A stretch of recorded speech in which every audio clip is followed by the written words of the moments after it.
has this become? How has this become a negative word to us, man? Okay, so if I may, let's just have a biblical crash course on this thing of submission, okay?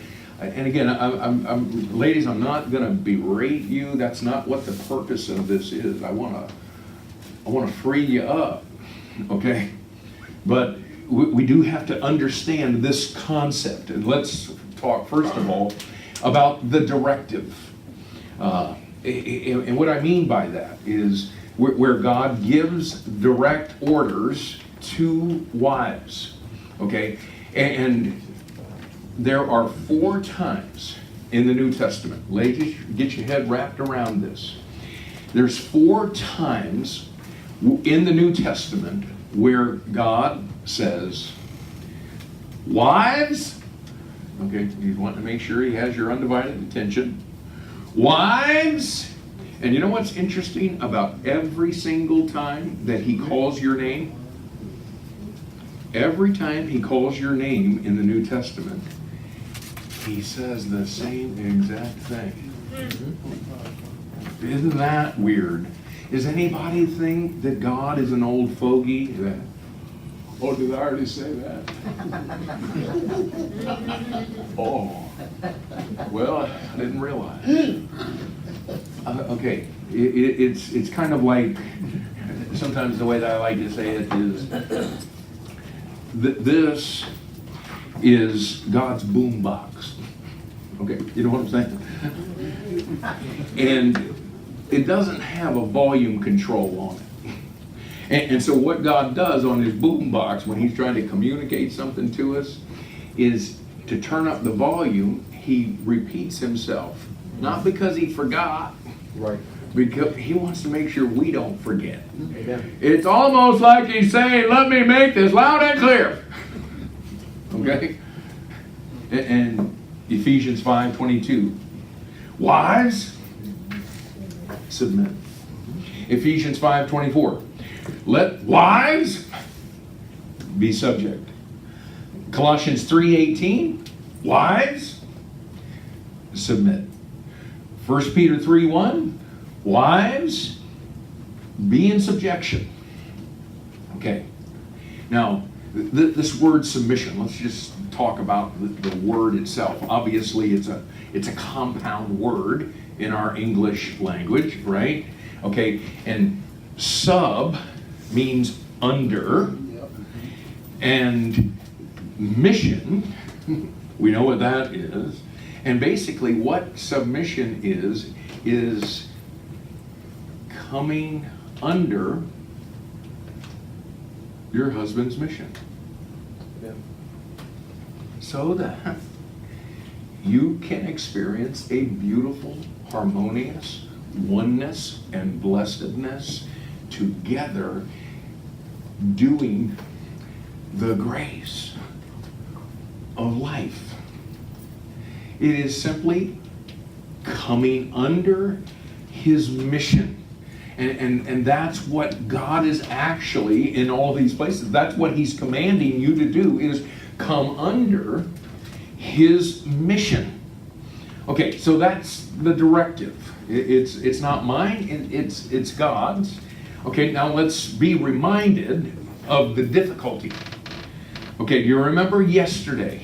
And we went into a pretty good detail about the fact that in Genesis chapter 3 and verse 6, you remember when the woman saw that the tree was good for food, it was pleasant to the eyes, a tree to be, desired to make one wise, that she, the one given the role of fellowship, as we saw from 1 Corinthians 11, she took of the fruit thereof, and she gave unto her husband with her, and he did eat. And so what we talked about yesterday is that inherent in that first sin was a role reversal from what God had intended from the very beginning.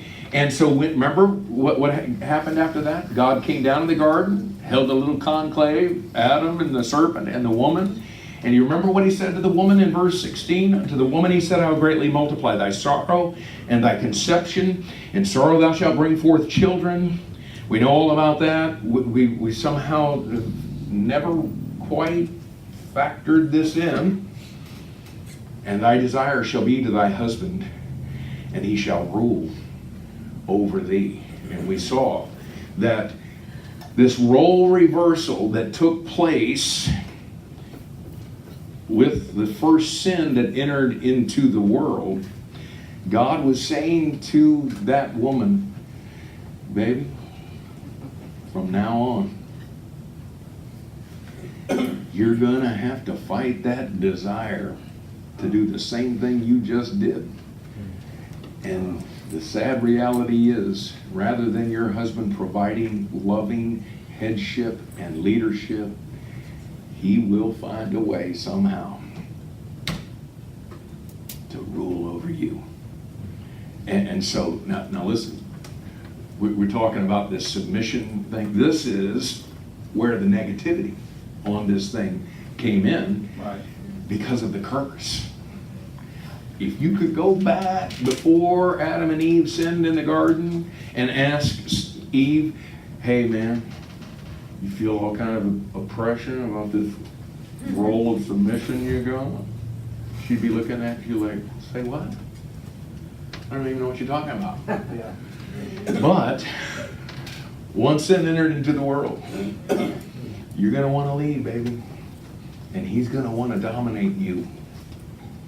And again, so that's the difficulty. Okay, now the description of this, okay? God gives you a description of the kind of submission that you're to offer to your husband, okay? We talked about the fact that 4 times in the New Testament he calls your name. 4 times he says the same exact thing. But every time that he says the same exact thing, there's always a word that follows it. And it's the word as. Again, you guys are at a newer church. Some of you have been around the block, some of you are newly saved. One of the things that you'll learn in terms of the keys of Bible study is 2 of the most important words in the Bible are the words like and as. Because what God does is what he does is he takes something that he knows we understand and he likens it to something that he knows it's going to be hard for us to get our heads wrapped around. And so he says, okay, so this thing okay, well, this over here is like that. Or this over here is as this. Okay, so let me just say to you, ladies, God is the one that knows about this curse that came in Genesis chapter 3 and verse 16. Okay, and so he knows that this submission thing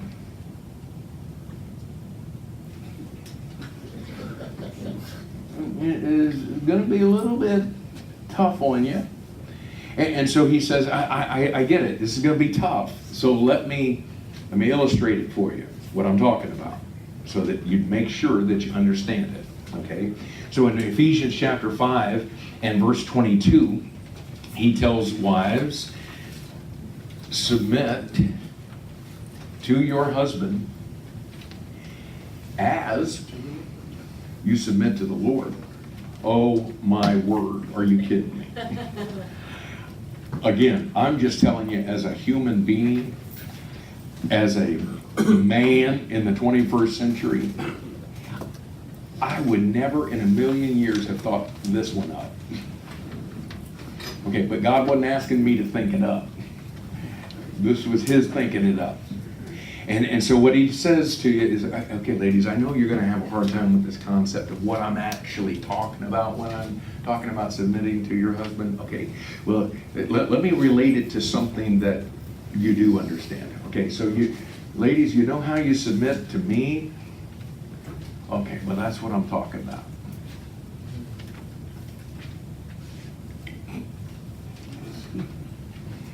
Wow. Ephesians 5:24, same passage, but he's going to come at it another time. Okay, well, he says, let wives be subject unto their own husbands, as the church submits to Christ. Okay, so you know how you look at the church, and what this church is really all about is whatever it says in that book, that's what we do, right? Suppose tomorrow Pastor David comes up. Hey guys, man, we're like 14 or 15 months into all of this, and man, it's been awesome, you know, just seeing people come to Christ and submit to the Lord. And you know, as a church, we've been trying to do that, but you know what? I'm a little sick of that, actually. And so from now on, you know, rather than submit to the Lord as the church, you know what? We're gonna do it the way that we do it in the 21st century, man. We're just gonna do it our way. You know what? If you're still here by the time he finishes that service, you're crazier than I thought, man. I would run for the hills. Okay. So again, it gets funny almost because we so understand we're the church, we're the body. He's the head, man. We follow him. Okay, you know how you do that? God's saying, well, that's what I'm talking about. If you get that, well, then you can get this. In Colossians chapter 3 and verse 18, he says, wives, submit yourself to your own husbands. As, isn't that interesting? That God takes something that he knows would be that difficult and just finds every which way but loose to illustrate it for us. He says, as it is fit. I've been talking to you guys for the last 2 days now about this beautiful, harmonious oneness.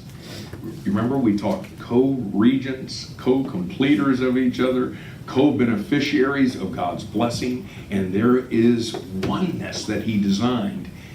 And there is a way that is achieved. There is a way that it fits. And when a woman comes under her man and his mission, doggone, is that fit with incredible oneness.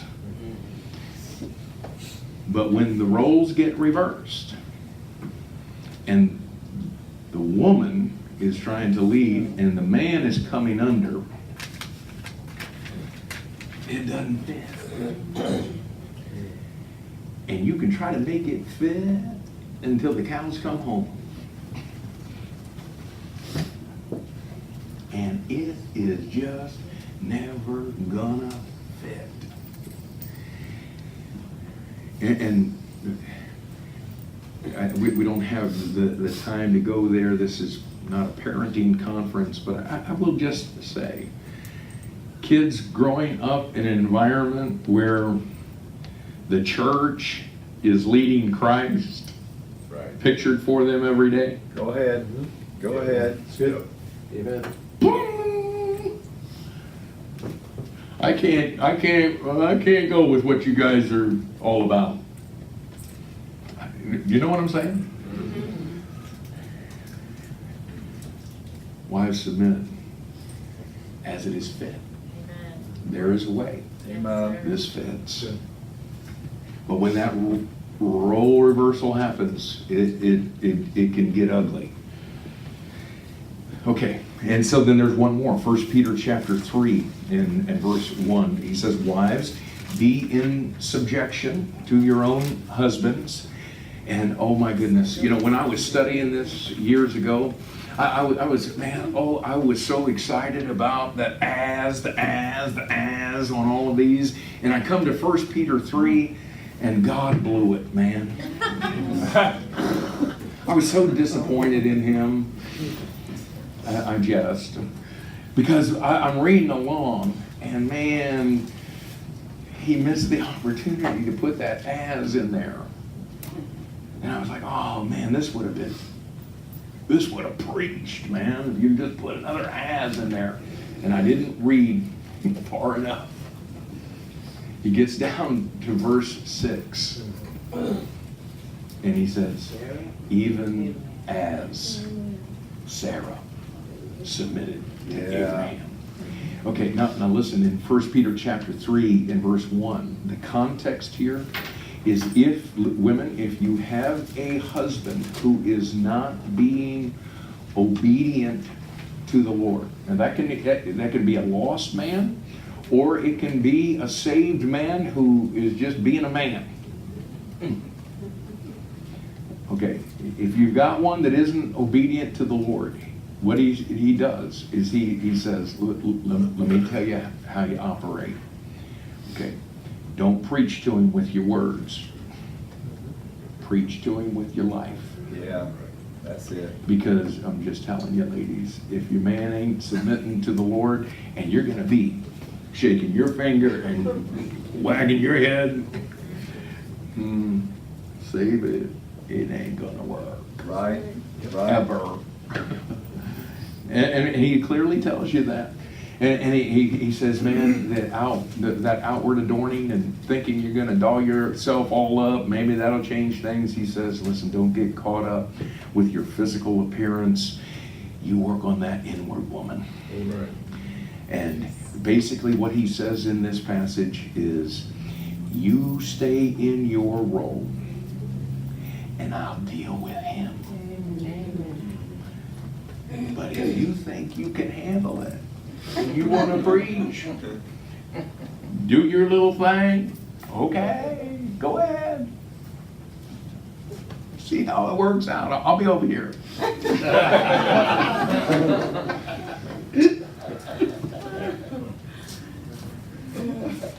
And so what he does is he starts talking about the holy women of old. The holy women of old. And how they adorned themselves. Even as Sarah.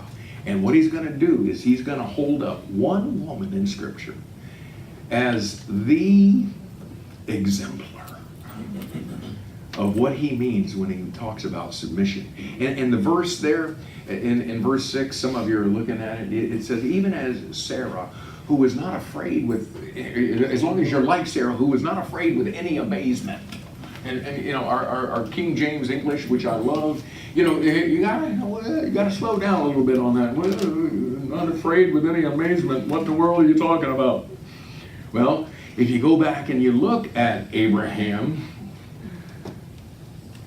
when he wasn't being obedient to the Lord, and he's all scared for his life, and here comes, you know, the king's men, and he's seeing his dime over there, and he's seeing his beautiful wife over there. Let me break this down for you. And he's going, I get it. The king's gonna want my woman, and if he wants my woman, he's gonna take my life to get her. Hey, when they come, tell them that you're my sister. Okay, well, she doesn't open her mouth. Abraham does all the talking and concocts all of this. I used to be bothered with this passage, y'all, because I'm like, doggone girl, why are you putting up with this? Why are you letting them take you off like you're a pile of meat for that king? Why didn't you go kicking and screaming? You know what I'm saying? Man, I loved coming to 1 Peter chapter 3 and verse 5, where he says, the holy women of old. Listen, who trusted God. You know what Sarah was doing? You know what God's commentary on that whole thing is?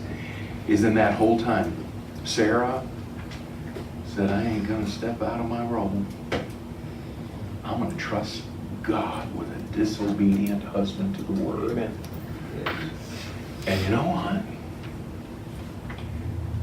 God can handle his job, y'all. Amen. And he wakes that king up and says, you touch that woman and I'll kill you. Yeah, yeah. Hey, whoa, what are you even talking about? You know, and you know, the king gets all up in Abraham's stuff. Why are you telling me about the sister thing? You know, but listen, she was a holy woman of old who trusted God